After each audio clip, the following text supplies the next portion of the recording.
शैतान बच्चों, मेरे प्यारे और शैतान बच्चों, आइए हम स्टार्ट करते हैं। हमारे जो योजनाओं का पहला पार्ट मैंने डाल दिया था, उसको आपने बहुत अच्छे ढंग से देखा भी और तैयारी की। देखिए मेरी बात सुनिए, अच्छे ढंग से देखना, तैयारी करना और समझना उन चीज़ों को, उन टॉपिकों को। आपके करंट अफेयर के क्वेश्चन बनेंगे पटवार में 10, बाय बाय, वीडियो में टाटा, 10, कहीं गुड नहीं। बाय, भारत का ही गया। करंट अफेयर है पटवार के अंदर, इसलिए इस पटवार के अंदर भारत के करंट अफेयर को अच्छा और राजस्थान करंट अफेयर को थोड़ा सा अच्छा इस प्रकार करके जाइएगा, इसलिए आपको कोई दिक्कत नहीं आएगी। हम स्टार्ट करते हैं हमारे सेकंड पार्ट के वीडियो का। बहुत चर्चा में रहा वक्फ संशोधन एक्ट 2025, आरएस के अंदर मेंस के रूप में भी एक बड़ा इंपॉर्टेंट पॉइंट रहेगा, आप देखना। सबसे पहले वक्फ संशोधन एक्ट 2025 को पढ़ने से पहले याद रखना, ये वक्फ है, नॉट वकफ। ये गलत शब्द हो रहा है, वकफ नहीं है वो, वक्फ। मतलब क फिर फ और फ के नीचे भी क्या है, नुक्ता। हम इसकी हिस्ट्री से बात करें, ध्यान से पहले समझिएगा वक्फ होता क्या। तो ये एक प्रकार की संस्था, इस संस्था का क्या काम है कि जो मुसलमानों के लिए जो धार्मिक जमीन होगी, जैसे मस्जिद हो गया, मदरसे हो गए, जो उनके प्रति जमीन होगी जो वो लेंगे, मतलब मुसलमान भी ऐसा नहीं पर्सनल मुसलमान ले रहा, नहीं, मुसलमानों की वो संस्था है जो धार्मिक रूप से मुसलमानों की जमीनों को खरीदता तथा उनका रख रखाव करता तथा उनसे होने वाली आय का अपने लिए यूज करता। उन संस्थाओं के लिए एक्ट कौन सा है, वक्फ एक्ट बनाया गया। इसकी अगर हिस्ट्री की बात करें तो हिस्ट्री तो इससे भी बहुत पुरानी, पर हम भारत में हिस्ट्री की बात करते हैं। सबसे पहले 1913 के अंदर अंग्रेज ब्रिटिश रूल में द मुसलमान वक्फ वैलिडेटिंग एक्ट फर्स्ट बार आया था, ठीक है। तो वहां पे इस एक्ट की बात सबसे पहले भी कब हुई, 1913 के अंदर अंग्रेजों के समय। उसके बाद 1955 के अंदर वक्फ एक्ट बना, जो कि इंडियन गवर्नमेंट ने बनाया था, जो कि हमारे मतलब जवाहरलाल नेहरू सरकार ने 1955 कौन सा एक्ट बनाया, वक्फ एक्ट बनाया था। और 1964 के अंदर सेंट्रल वक्फ काउंसिल की क्या होती है, स्थापना होती है। इसकी क्या इतिहास है। अब हम उस इतिहास को घूम के वापस आ जाते हैं हमारे प्रेजेंट में। प्रेजेंट की बात करें तो वर्तमान में जो सेंट्रल वक्फ काउंसिल, उसका अध्यक्ष कौन है, उसके अध्यक्ष किरण रिजिजू, जिन्होंने बिल को पेश किया था, ठीक है। इस किरण रिजिजू ने जब बिल पेश किया उससे पहले एक जेपीसी बनी थी, जो ज्वाइंट पार्लियामेंट कमेटी जिसको हम कहते हैं, उसके अंदर बहुत चर्चा हुई, बहुत समय तक चर्चा इस जेपीसी के अंदर चली, जिसके अध्यक्ष थे जगत अंबिका पाल। इसके अन्य सदस्यों में आप बहुत जनों को जानते हो, असदुद्दीन ओवैसी, निशिकांत दुबे, गौरव गोगोई नाम के अलग अलग सदस्य भी इसके अंदर शामिल थे। अब अगर हम बात करें कि उद्देश्य क्या है, हम इस बात को अच्छी तरह जानते हैं, कोई भी कानून बनेगा, कुछ भी होगा, उसके अंदर जो भ्रष्टाचार करने वाले लोग होंगे, जो नेता होंगे या जो व्यक्ति गण होंगे, वो क्या करेंगे, कोई ना कोई ऐसा रास्ता निकालेंगे। तो वक्त संपत्ति क्या होता है, दुरुपयोग होता था, उसके लिए पक्षपात और अतिक्रमण रोकने के लिए भी इस एक्ट का नाम, मतलब इस एक्ट को लाया गया। किस चीज के लिए, दुरुपयोग, पक्षपात, अतिक्रमण को रोकना। इसलिए आप देखिए कि पूरे मुसलमान नहीं इसका विरोध कर रहे हैं, मुसलमान का एक छोटा सा वर्ग जो वे लोग विरोध कर रहे हैं, जो जिनको पता है कि हाँ अगर हम ये एक्ट आया तो हमारी सत्ताओं का जाने का डर रहेगा, हम जो भ्रष्टाचार अंदर व्याप्त था इस एक्ट के अंदर या इस सेंट्रल वक्फ काउंसिल के अंदर, वो भ्रष्टाचार कम हो जाएगा। इसलिए आप देखिए मुसलमान का बहुत बड़ा वर्ग पहली बार नरेंद्र मोदी के सपोर्ट में, जबकि कभी ऐसा होता नहीं था। क्या देखना, वक्फ संपत्ति के दुरुपयोग, पक्षपात, अतिक्रमण को रोकने के लिए।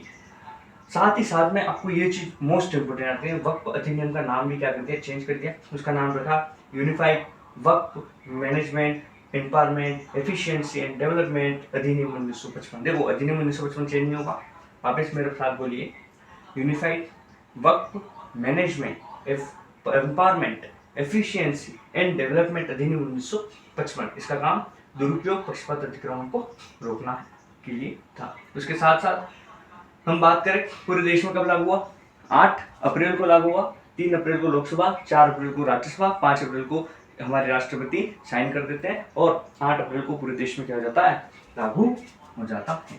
आपको इस पूरे चीज में क्या क्या हम कहते हैं, जिसको हम कहते हैं निचोड़ क्या है। फर्स्ट चीज कि पहली बार वक्फ के लिए 1913 में द मुसलमान वक्फ वैलिडिटी एक्ट, 1955 में वक्फ एक्ट, 1964 में सेंट्रल वक्फ काउंसिल हो सकता है। देखिए वह आपको नया नहीं पूछे, सेंट्रल वक्फ काउंसिल पूछ ले, एक्ट कब बना, एक्ट नहीं पूछे क्योंकि सबके दिमाग में ध्यान है, हो सकता है पहली बार कब आया वो पूछ ले आपको। जगत अंबिका पाल के बारे में, जगत नॉट अ बाल इट्स पाल, जगत अंबिका पाल के बारे में पूछ ले, सदस्य के बारे में पूछ ले। तो जितने भी थे, है ना, आपको ध्यान से समझिए कि उन लोगों के लिए अच्छा एक्ट है। कि जो भ्रष्टाचार नहीं करना चाहते संस्था के अंदर, जो उसके अंदर ईमानदारी से काम करना चाहते, परंतु आप खुद सोचेंगे जब आप वो सब काम कर रहे हो, आपके ऊपर कोई ऐसा एक्ट थोपा जाए जिससे आपको आगे सुविधा नहीं मिले, तो आप उस चीज का विरोध स्वाभाविक है। अगला अगला जो पार्ट है वो राफेल मरीन फाइटर जेट, बहुत चर्चित समझौता जो कि भारत और फ्रांस के बीच में हुआ। देखिए बहुत इंपॉर्टेंट प्रश्न यहाँ नहीं, आप इस बात को याद रखिएगा, आरएस के अंदर राफेल के बारे में इस बार पूछा जाएगा, क्योंकि हमारे इंडियन आर्मी, इंडियन एयरफोर्स के लिए जितना राफेल ने काम किया इस बार सिंदूर, ऑपरेशन सिंदूर के अंदर, आप खुद जानते हो कि हमें पाकिस्तान बॉर्डर की सीमा के अंदर जाना ही नहीं पड़ा। राफेल ने बिना सीमा में जाए हुए उनके वहाँ के एयरबस को बहुत ही नुकसान पहुंचा, तो राफेल हमारे लिए बड़ा ही महत्वपूर्ण। तो हमने एक और सौदा किया फ्रांस से, फ्रांस की कंपनी डेसो एविएशन, क्या नाम है कंपनी का, डेसो एविएशन कंपनी है, जिससे हमने सौदा किया।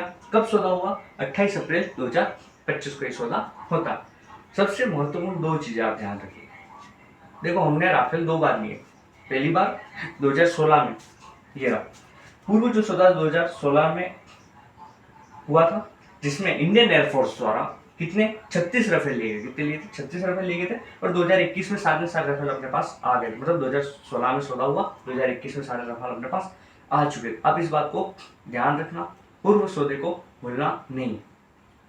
अब हम आज की बात करते हैं, 28 अप्रैल की बात। ये किसने किया, भारतीय नौसेना ने किया, और नौसेना पे भी जो रफाल आएंगे हमारे पास, मतलब 22 + 4 26 रफाल आएंगे, वो रफाल कहाँ पे रुकेंगे, विक्रांत और विक्रमादित्य पे रुकेंगे। तो आप समझिए आप कि 64,000 करोड़ की डील है, 26 रफाल आने वाले, जिसमें 22 सिंगल और 4 ट्विन। सिंगल मतलब आप सिंगल वो में समझना जो आप सभी हो, नहीं, ये सिंगल मतलब 2 प्रकार के होते हैं, एक होता है जिसमें एक ही सीट होती है, दूसरी होती है जिसमें 2 सीट होती है। तो 26 रफाल आएंगे, जिसमें 22 सिंगल होंगे, 4 ट्विन होंगे। पहला विमान कब आ जाएगा, 2028 में, और सब मिला के कब तक हो जाएगा, 2030 में। और आपके जानने की बात, डेसो एविएशन महत्वपूर्ण प्रश्न ये बनता है कि वर्तमान में भारत के पास कितने राफेल हैं, कितने हैं, 62 राफेल है। किस 62 देखिए, सॉरी, वर्तमान भारत के पास कितने राफेल है, 36 राफेल है, परंतु जब हमारा ये दोनों सौदा हो जाएगा 2030 तक, तो राफेल की संख्या कितनी हो जाएगी, 62 हो जाएगी। ये जो नए राफेल आएंगे वो आईएनएस विक्रांत और आईएनएस विक्रांत पे ठहरेंगे। बहुत ही महत्वपूर्ण, याद रखना, डेसो एविएशन फर्स्ट 2028, वर्तमान डील 28 अप्रैल, 64,000 करोड़ का सौदा, 26 राफेल, 22 + 4, और कौन कर रहा है, भारतीय नौसेना कर रही है। देखिए मोस्ट इंपॉर्टेंट प्रश्न, क्योंकि ये हमारी एनर्जी से संबंधित, आपको 2 चीजें याद रखनी, 2 के अलावा याद रखो। फर्स्ट चीज जो इंपॉर्टेंट है सबसे पहले बताऊंगा कि भारत सरकार का, भारत की केंद्र सरकार का 2030 तक एनर्जी का लक्ष्य कितना है, 500 गीगावाट। आपने साथ में 2 बार बोलिए 500 गीगावाट, 500 गीगावाट, कब तक, 2030 तक, 2030 तक लक्ष्य 500 गीगावाट का लक्ष्य है। 31 मार्च 2025 की बात करें तो हमारी जो कुल लक्ष्य है रिन्यूएबल एनर्जी की, वो 220.10 गीगावाट थी। तो आपको याद रखना है, 2 ही चीजें आप अगर याद रखो, ये बीच का नहीं याद रखो, बता रहा हूँ, पर आप ये नहीं याद रखो, चीजों को याद रखना ही रखना कि कुल लक्ष्य ऊर्जा 220.10 गीगावाट, और 2030 तक लक्ष्य कितना, 500 गीगावाट का।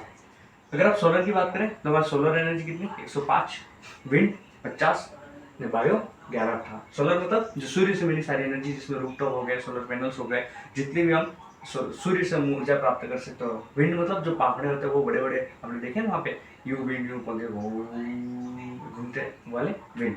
और बायो मतलब जो गोबर गैस और जो वेस्ट एनर्जी से हम जो बनाते हैं एनर्जी, उसकी बात करें। क्या आप इस मेरे सामने बोलिए लास्ट बार कि कुल अक्षय ऊर्जा 220, सोलर 105, विंड 50, बायो 11, 2030 तक लक्ष्य 500 गीगावाट का।